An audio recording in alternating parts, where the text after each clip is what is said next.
Well, it's not going to win any awards for elegance, that's for damn sure. But hey, we're trying to raise meat, not get on the cover of fancy magazines, so this is doing exactly what I need it to. It's keeping our meat birds safe from the weather, safe from predators, and it is all at very low cost, almost no cost. So let me show you what I did.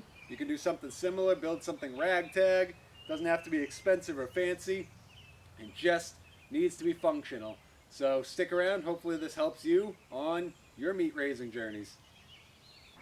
So eventually I do want to build something different, something similar to what I put over our air prune beds to protect our nut trees like chestnuts, hazelnuts, pawpaws, persimmons.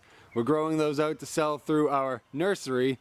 They're protected from rodents with those cages, but I want to build something similar for these guys. I just never got around to it. It's always something to do. So that's why I repurposed this old dog kennel from a 4-H barn that went out of business. And so that was all free. It doesn't necessarily need to be this tall. This gives us headroom, but I'm going to build something much lower like the cages. The landscape fabric was salvaged for free from the other farm we work at. The chicken wire was salvaged.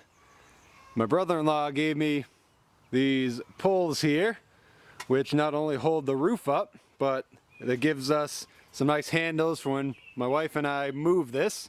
It's very lightweight, so it's very maneuverable. You can transport it, which is good. You want to move it every day so they don't burn out an area of grass with their manure. You could actually use that to your advantage. We're thinking about trialing that, actually leaving this in place for a week to intentionally burn out the vegetation to make new garden beds. We'll see if we ever get to that point, maybe next year. The roof was from an old shed that I took down and burnt over the winter.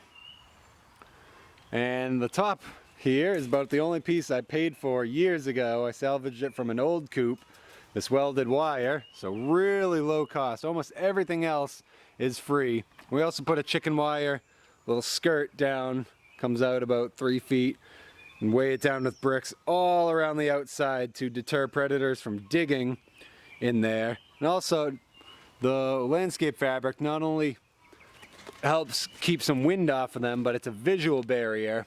Predators might be able to smell them, but it's a lot less enticing if you can't see them than if they are just these fatties right out in the open, a nose length away.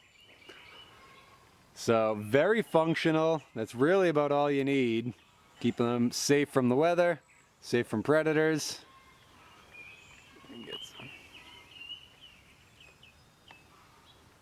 And they're loving life in there.